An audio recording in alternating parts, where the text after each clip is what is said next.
E os ministros do Supremo Tribunal Federal analisam que a graça dada pelo presidente Jair Bolsonaro ao deputado federal Daniel Silveira não deveria ser suspensa agora e pensam em decidir sobre o decreto quando a tensão entre os poderes se amenizar. Os magistrados querem dar um parecer somente quando se esgotarem as possibilidades de recurso em outras instâncias ou quando o plenário julgar se o decreto é constitucional. Em entrevista ao UOL, o ministro Gilmar Mendes disse que Bolsonaro está muito debilitado e afirmou que as instituições não permitirão um suposto golpe. Também como forma de crítica, desta vez indireta, o ministro Luiz Roberto Barroso ordenou que a Polícia Federal analise documentos e supostas provas que constam no relatório da CPI da Covid contra Bolsonaro e seus aliados. O magistrado alegou uma necessidade de análise mais precisa das supostas provas colhidas pelos parlamentares e ainda citou uma dificuldade da PGR em se aprofundar no caso. Para o ex-ministro do Supremo Tribunal Federal, Marco Aurélio Mello, o presidente Jair Bolsonaro não cometeu crime de responsabilidade ao conceder indulto a Daniel Silveira e o presidente está somente exercendo seu papel. Zé. Olha, Vitor, anistia, indulto, graça está presente em quase todas as constituições do mundo. Eu tive a curiosidade de procurar, inclusive, na Constituição francesa, lá é muito ampla a possibilidade de indulto do presidente da República. Na Constituição americana também existe essa possibilidade. No Reino Unido, da mesma forma. Para demonstrar que isso não é um bicho de sete cabeças e não é uma teoria inventada pelo presidente Jair Bolsonaro, nós podemos recorrer, por exemplo, à Bíblia. Pôncio Pilatos lavou as mãos e atendeu a turba e acabou inocentando, dando o perdão, a graça a Barrabás e não a Jesus, que foi entregue, então, para ser crucificado. Foi, talvez, o primeiro perdão errado que se deu na história e, talvez, a primeira eleição, porque ali Pôncio Pilatos, em vez de decidir, dar o perdão ao bom, preferiu ouvir as turbas e jogar, lavou as mãos num gesto simbólico e deixar que Jesus fosse crucificado e assim se cumpriu as Escrituras. Pois bem, sempre em todas as constituições brasileiras existe essa possibilidade. O que está provocando, o que é diferente, é que desta vez este perdão, esse indulto, não foi em linhas gerais para vários, com endereços fixos, mas para vários, mas sim de forma unitária, ou seja, diretamente para um deputado federal, o Daniel Silveira.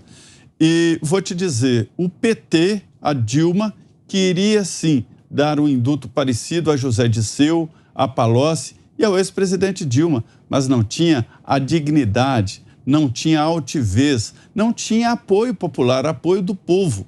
Se ela assinasse um decreto assim, é evidente que a situação política dela teria se deteriorado muito mais rápido. Mas houve, sim, indultos assinados pelos ex-presidentes, pela ex-presidente Dilma. E houve ali o perdão de condenações, primeiro lá do Mensalão e depois da Lava Jato. Portanto, é um decreto constitucional e é diferente porque também não é todo dia que o Supremo Tribunal Federal condena um deputado federal no exercício do seu mandato sem roubar, sem matar, sem praticar crimes, há 8 anos e 9 meses de prisão. Todo mundo sabe que exageraram. 8 anos e 9 meses, multas de mais de R$112 mil. Além disso, inelegibilidade e perda do mandato. Quer dizer, exageraram. Foi inusual esta sentença. Então, isso é que originou esta decisão inusual também do presidente da República. Oceana. Bom, o Zé mencionou aí, a Constituição americana, e a Constituição americana, ela é inclusive mencionada pelo próprio Alexandre de Moraes naquela ADI 5874, que julgou exatamente os indultos do então presidente Michel Temer. Aí um pequeno parênteses, nós poderíamos fazer a lista, do ex-presidente Michel Temer, dos indultos, de quem realmente ganhou a liberdade com os indultos do ex-presidente Michel Temer, indultos que foram defendidos como absolutamente constitucionais pelo plenário do STF e de maneira muito enfática exatamente pelo ministro Alexandre de Moraes. Nós mostramos aqui o vídeo a semana passada. O curioso é que agora eles, além de abandonar a Constituição, eles também estão abandonando a própria jurisprudência de seus votos, né, dos seus relatórios e dos seus votos proferidos naquela ADI 5874. E ali o Alexandre de Moraes cita, Zé, a Constituição americana, fala dos checks and balances, né, da importância dos freios e contrapesos que foram, sim, importados para a nossa Constituição e que o indulto presidencial, a graça presidencial, nada mais é do que um freio na tirania do sistema criminal.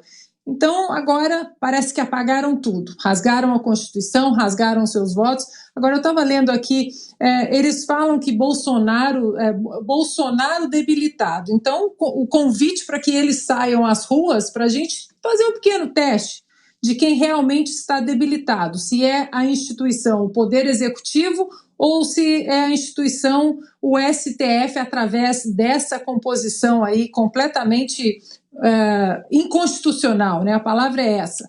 Eles também falam que vão esperar a tensão amenizar. Não tem como mais amenizar, porque o povo já entendeu que a corda não foi apenas esticada, mas arrebentada pelo Supremo Tribunal Federal.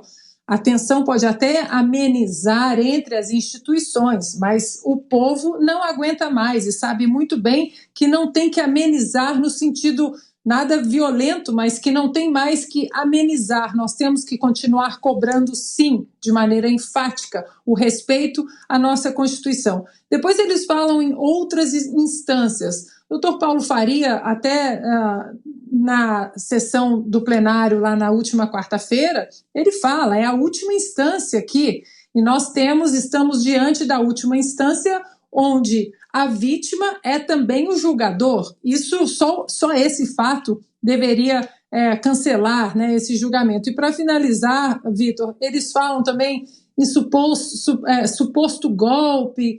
Olha, ministros, parem com essa ladainha, suposto golpe, salvar a democracia, extrema-direita.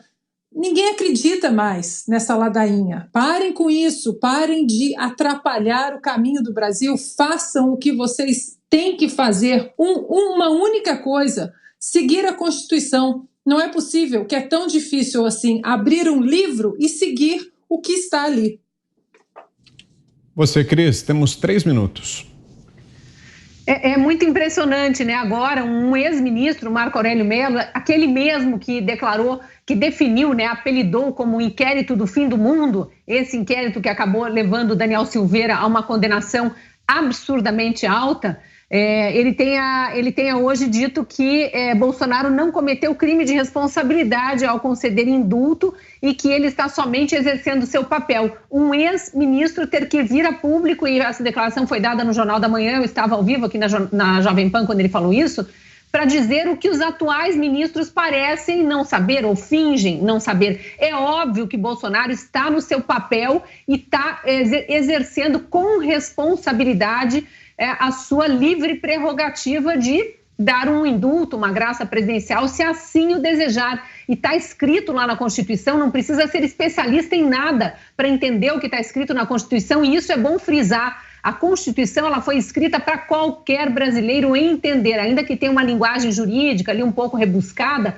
qualquer um pode ler e entender o que está escrito. Qualquer um entende que a imunidade parlamentar garante ao parlamentar falar quaisquer opiniões e atos e votos e palavras, quaisquer, ele está imune, assim como a Constituição diz que é do presidente da República a prerrogativa de dar um perdão a qualquer condenado se ele assim julgar que deve fazer. Então podem espernear aí os Randolfo Rodrigues da vida o quanto quiserem, constitucional é. Se não quiserem que essa graça, que esse benefício seja dado, eles vão ter que ir contra a sua própria jurisprudência, como bem lembrou aí a Ana.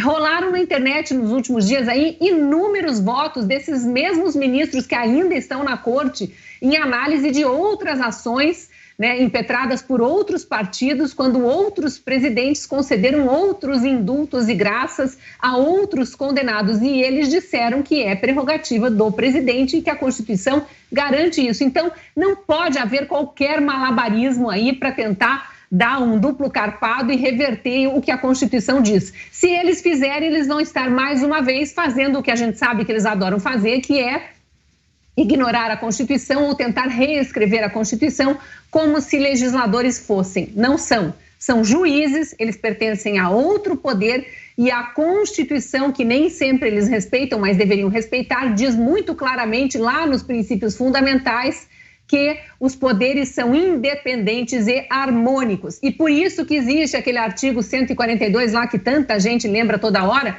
que em caso de desarmonia entre os poderes e de um avanço de um poder sobre o outro, que é o que a gente parece estar vendo aí reiteradamente, aí sim as Forças Armadas podem intervir como se fosse quase um quarto poder independente, porque aí elas teriam que entrar com a força das armas, como o próprio nome diz, para dizer respeite-se a Constituição, colocar de novo todo mundo no seu devido lugar. A gente não quer que chegue nesse ponto, obviamente, embora alguns brasileiros mais irritados venham lembrando desse artigo há muito tempo. Mas juristas de renome, aí vou citar apenas dois, Ives Gandra Martins e Modesto Carvalhosa, nos últimos dias deram declarações lembrando desse artigo. E lembrando que se o Supremo agora resolver ir contra a sua própria jurisprudência, as Forças Armadas vão precisar se pronunciar. Boa, valeu, Cris. E antes de seguirmos, um recado. Siga o perfil da Jovem Pan no Twitter, hein? É o @JovemPanNews. Estamos perto da marca de 1 milhão de seguidores. Augusto Nunes, diga, Augusto. Bom, o Bolsonaro está debilitado, segundo Gilmar Mendes. Imagine se estivesse fortalecido, né? Ele é aclamado por onde passa. O Gilmar Mendes não pode passear nem em Portugal, né? Tem aqueles vídeos mostrando a popularidade dele em Portugal. Ele aparece na rua e é perseguido. Bom, a tensão só será abrandada quando o Supremo começar a cumprir a Constituição. Só. Apenas isso. É o Supremo o responsável pela insegurança jurídica do Brasil. Hoje é o Supremo que todo dia submete a Constituição a uma sessão de tortura selvagem. Sessão selvagem, todo dia. Como eles fizeram nesse julgamento. Tentam fazer desse caso. Pois bem, o decreto, eles dizem que vão examinar se o decreto é constitucional. É claro que é. Claro que é, basta ler a Constituição. Agora, inconstitucional é a prisão de um deputado que se valeu do direito de emitir quaisquer opiniões, como lembrou a Cris. É isso aí. Inconstitucional é o ministro se transformar simultaneamente em vítima e julgador de um crime que não ocorreu. Isso é inconstitucional. Inconstitucional é o Supremo agir como cabo eleitoral de um candidato.